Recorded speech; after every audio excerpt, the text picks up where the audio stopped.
To Cape Town now, where there's a heavy police presence after protesters blocked roads in Somerset West, Khayelitsha, Blackheath and Mfuleni. Mayoral Committee Member for Safety and Security, J.P. Smith, joins me now via Skype to discuss the issues further. Good evening, Mr. Smith. Thanks very much for your time. From where you sit as the Mayoral Committee, what has given rise to these protests? So firstly, let me apologize for the sound and the noise in the background. We're on an operation with Metro Police. The problem is that at this stage we are from the community meetings learning that essentially you've got several political players within different political parties creating a great deal of instability. The members of the BLF, Land Party, EFF and eNCA are all quoted in different political meetings instigating or encouraging land invasions and protest actions, and unfortunately there's a criminal element that is tapping into this. So we saw 4 looting incidents during the last few days, the last 36 hours, where either people instigated protests for the purpose of looting or thereafter went and looted during the situation of instability. But it has certainly cost businesses and quite a bit of public infrastructure damage and a great deal of instability and anxiety.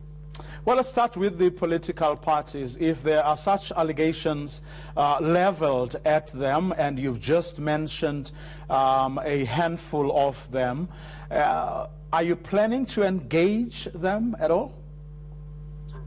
There is one of which we have clear evidence, so that will be submitted to the IEC.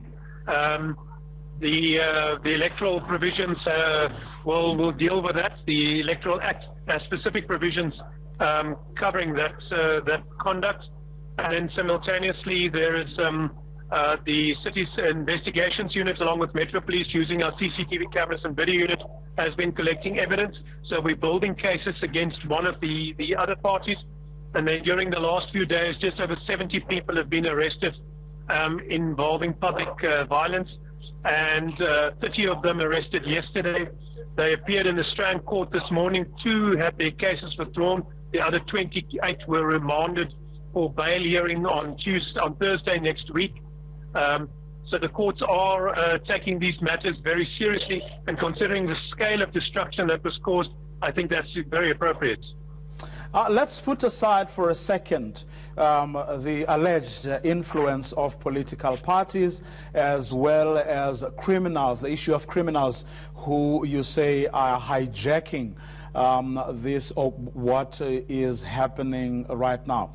Are we saying that the communities in these areas have no legitimate reasons whatsoever to be protesting?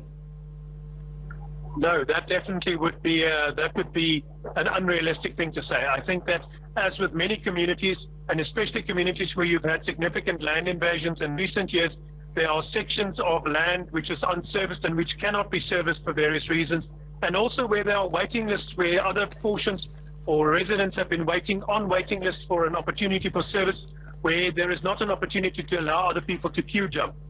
So in those cases, there certainly are service delivery issues, but in all these cases, the council is legitimately engaging with these people in sincerity, in good faith.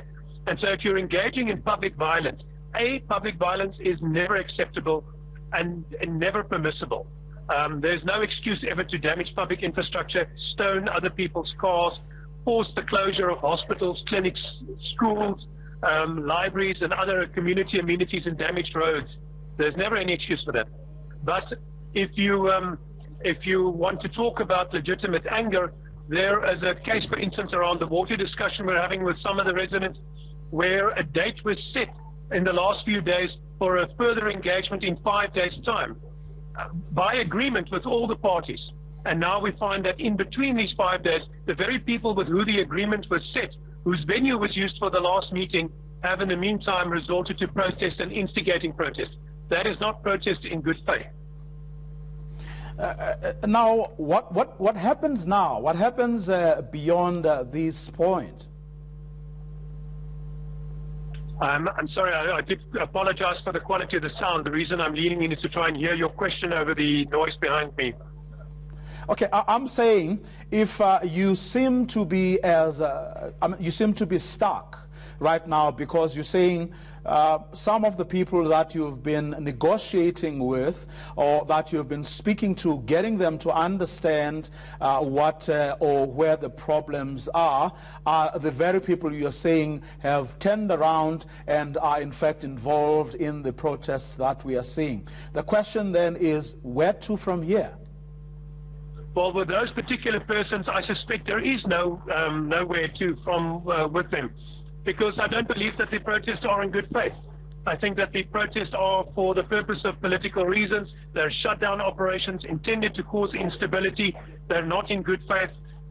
We are engaged communities every day. I've been at community meetings almost every night for the last week, and many other councillors are as well. The mayor has got a team of people who engages communities, and many of these communities never go anywhere near protests. So we've got numerous residents and associations all over the city, civic associations that we are talking to in good faith every day. None of those resort to protest.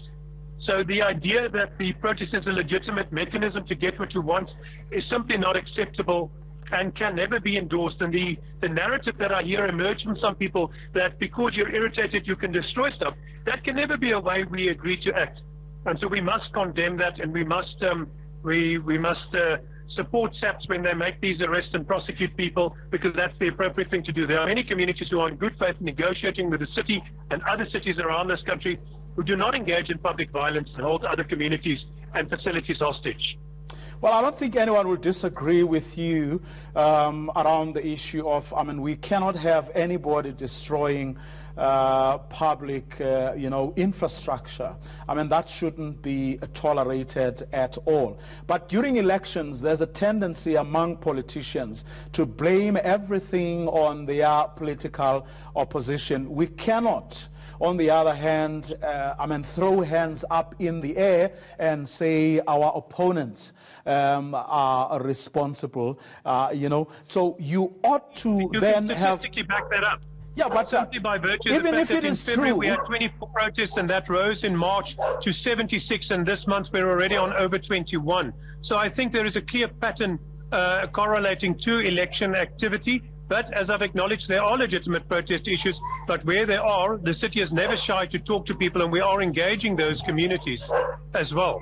Well, even more reason perhaps that you should not only wait for the IEC processes to unfold why damage is being done, but actually actively commit your political opponents to processes, or to ensuring at least that public property is not damaged. They too must come to the party. Yes, that is easier said than done, sir. In good faith, we're always available for that conversation. But when you're dealing with somebody like the Land Party, you have an individual who is not acting in good faith, who understands that protest is how he is going to be seen and how he's going to achieve relevance. And that I'm afraid is a person who's made a political career of driving these kind of violent, hostile negotiations, and negotiation doesn't come into it. For the rest of it, every day the city is talking to communities across the city. They are not engaging in protest actions. These are centered around the activities of a few communities and specific leaders in that communities. But that doesn't mean that at any time we are less committed to talking to residents who raise problems with us. That happens on a daily basis, whether by phone, by email, in community meeting, in the communities, at the civic centers. There is a constant engagement. The city is never shy to engage, and our mayor, Dan Plato, is extremely active. You will find him out in community meetings from early in the morning until late at night every single day, including weekends.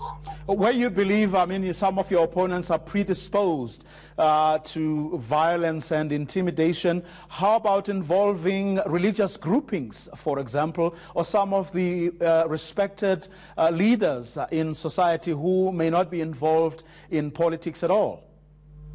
That does happen, sir, and in many places you'll find civic leaders, faith-based organizations playing a very moderating role, making sure people continue to talk making sure people understand due process, that happens.